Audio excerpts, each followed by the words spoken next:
huwa Muhammad bin Idris Asy-Syafi'i al-Mutallibi yaltaqi fi nasabihi ma'an Nabi sallallahu alaihi wasallam fi jaddihi Abdul Manaf.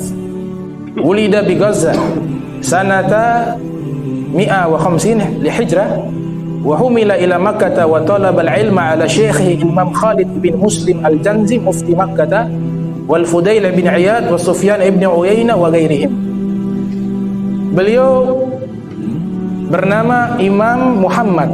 Nama aslinya Imam Syafi'i itu namanya Muhammad. Ayahnya namanya Idris.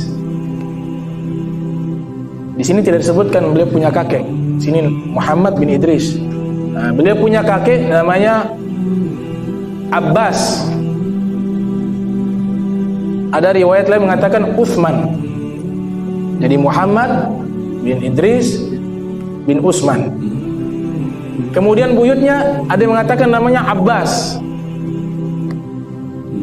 Yang kelima namanya Syafi'. Keempat dari kakek Imam Syafi'i namanya Syafi'. Dari nama inilah dinisbatkan beliau dengan nama Asy-Syafi'i. Ikut nama kakeknya, kakek buyutnya. Itu disebutkan dalam kitab Nurul Absar. Kitab namanya Nurul Absar menceritakan tentang nasab daripada Imam Syafi'i. Nah, beliau punya nasab ternyata kalau diteliti sejalur dengan nasab Rasul sallallahu alaihi wasallam. Ini disebutkan yaltaqi fi nasabihi ma'an Nabi sallallahu alaihi wasallam fi jaddihi Abdi Manaf. Beliau punya nasabnya bertemu dengan Nabi sallallahu alaihi wasallam di sisi kakeknya Nabi yang bernama Abdul Manaf. Rasulullah punya nama Muhammad bin Abdullah bin Abdul Muttalib bin Hashim bin Abdul Manaf. Nah, ini Abdul Manaf ini nasab dari Imam Syafi'i sampai ke sini. Abdul Manaf. Yang luar biasa, sebelum Imam Syafi'i lahir ke muka bumi ini, Nabi sudah menceritakan akan muncul seorang ulama. Kata Nabi dalam hadis, alimu Quraisy yamla'u tibaqil ardi ilma. Akan muncul seorang alim dari bangsa Quraisy. Dia penuhi lapisan bumi ini dengan ilmu, kata Nabi Muhammad SAW.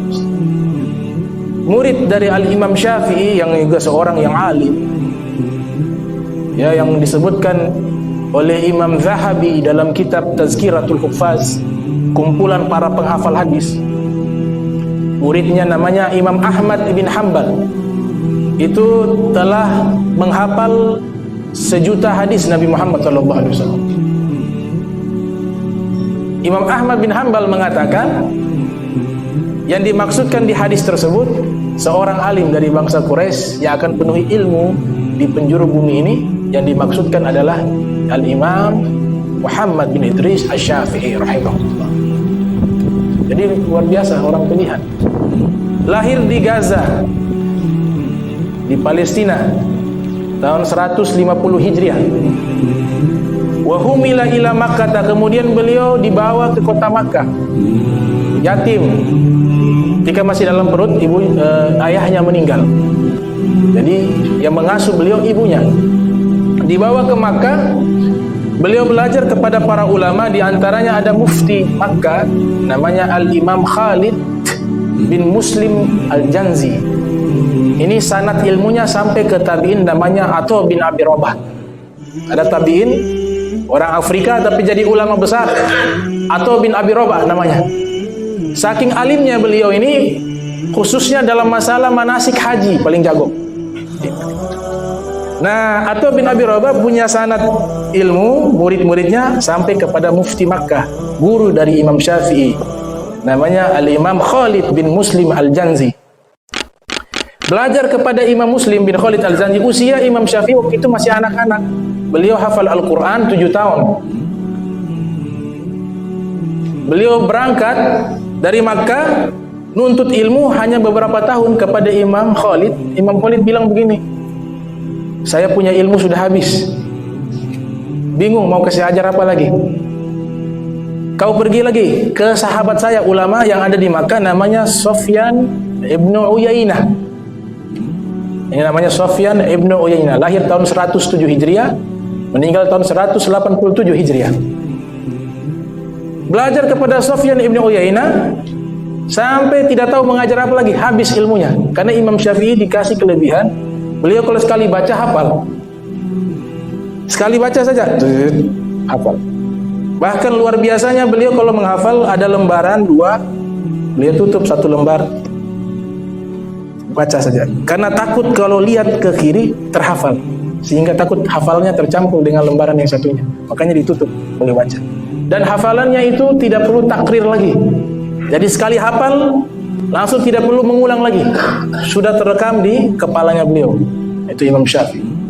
Belajar di Makkah, ulama-ulama Makkah bilang ilmu sudah habis semua. Zaman sekarang belum ada itu, belajar ke seorang guru, guru bilang, alah sepi ilmu habis, kamu cari guru yang lain. Belum pernah ada. Hanya Imam Syafi'i yang seperti itu. Sampai guru-gurunya kalah alim dengan beliau. Beliau terkenal ahli fikih padahal juga ahli sastra Arab. Ada Imam Hatim As-Sham. Beliau kuasai daripada bahasa Arab asli dari Bani Huzail. Ada suku namanya Bani Huzail, itu bahasa Arabnya masih original, masih asli, sastranya masih tinggi. Beliau tinggal di situ belajar bahasa Arab. Pakar-pakar bahasa Arab datang, itu minta tasheh, koreksi mereka punya syair. Dibenahi sama Imam Syafi'i. Padahal waktu itu Imam Syafi'i masih muda. Imam Hatim Al-Ashami, Asham ini artinya tuli, beliau sudah usia lanjut, pakar sastra Arab.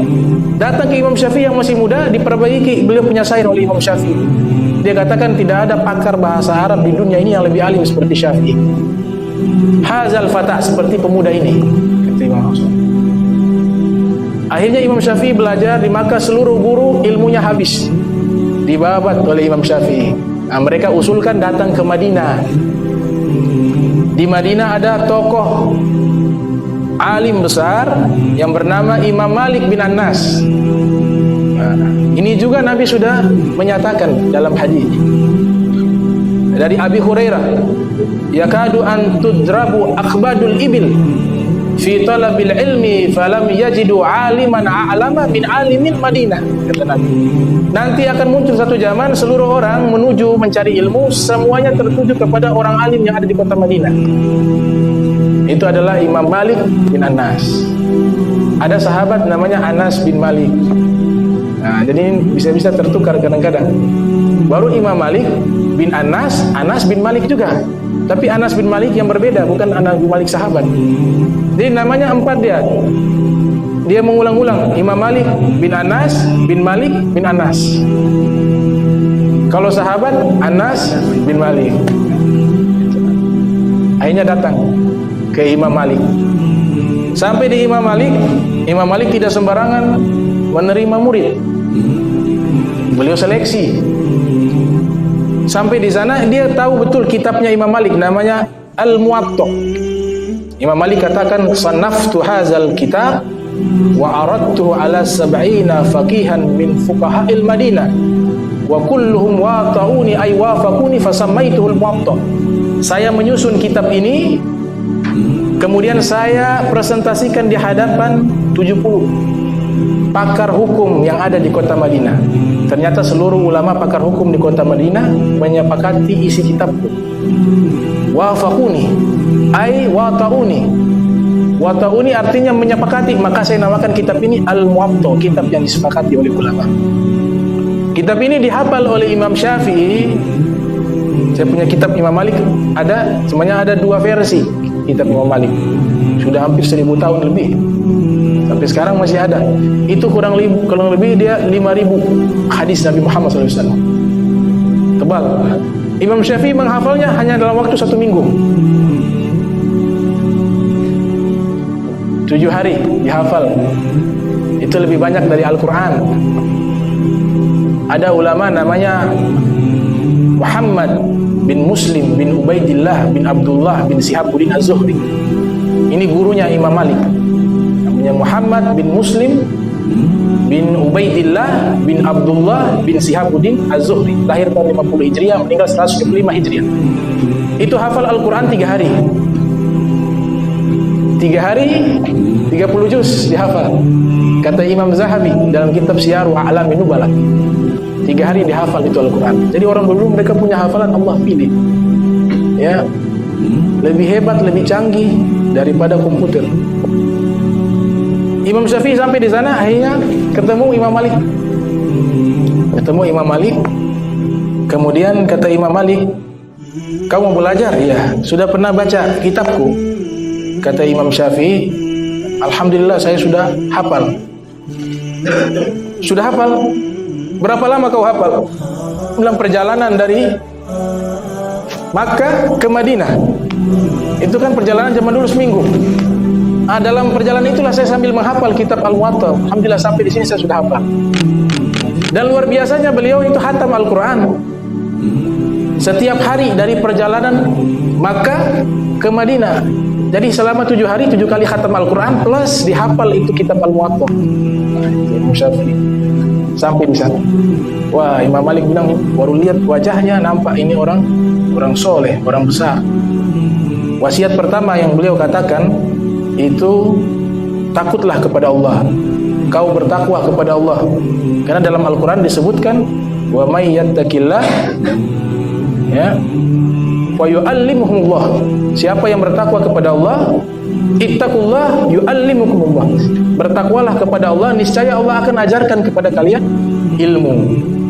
Kemudian wasiat yang kedua, beliau katakan, disebutkan dalam kitab Al-Anwarul Qudusiyah ala Gawaidi Sufiyah, disusun oleh Al-Imam Abdul Wahhab Sya'rani rahimahullah. Itu mengatakan, wasiat yang kedua disampaikan, ya Muhammad, ij'al ilmaka milha waj'al adabaka daqiqa. Wahai Muhammad, jadikan ilmumu seperti garam dan jadikan akhlak dan adabmu seperti tepung. Maksudnya ilmu itu secukupnya saja, tapi adab dan akhlak ini diperbanyak. Ilmunya luas tapi orangnya su'ul akhlak, akhlaknya buruk, maka ilmu itu tidak bermanfaat. Ilmunya cukup tapi dia baik, hatinya baik, akhlaknya baik, adabnya baik, maka ilmu itu menjadi manfaat. Makanya itu wasiat Imam Malik kepada Al-Imam Syafi'i rahimahullah. Singkat cerita, ini panjang kalau dibahas, beliau belajar sampai 15 tahun usia. Jadi mufti mengajar di Madinah, Masjid Nabawi. Imam Malik memberikan izin untuk mengajar. Beliau waktu mengajar, Imam Malik perhatikan, sembunyi di balik satu tiang, memperhatikan bagaimana cara mengajarnya Imam Syafi'i. Dilihat, Masya Allah, luar biasa Imam Syafi'i mengajar. Akhirnya Imam Malik ukir itu tulisan di tiang tersebut. Man arada, ya, bil ilmi nafis fa'alaihi bi Muhammad bin Idris. Siapa yang ingin ilmu agama yang suci dan berharga, maka dia harus belajar kepada Muhammad bin Idris. Itu Imam Malik tulis. Dia guru sama murid, begitu hubungannya. Masya Allah, ditulis. Selesai pengajian, keluar, orang-orang lihat ini, ada tulisan. Siapa yang ingin ilmu yang suci, yang bersih, yang berharga, maka hendaklah belajar kepada Muhammad bin Idris. Imam Syafi'i tahu, oh ini yang menulis gurunya Imam Malik. Kemudian beliau tulis di bawah, ya, tidaklah seorang Muhammad bin Idris, melainkan dialah salah satu murid dari Imam Malik. Tulis di bawah, dipuji juga gurunya. Ini akhlak. Lihat ulama-ulama dulu, akhlaknya indah. Akhlaknya nabawiyah, akhlaknya Nabi Muhammad sallallahu alaihi wasallam.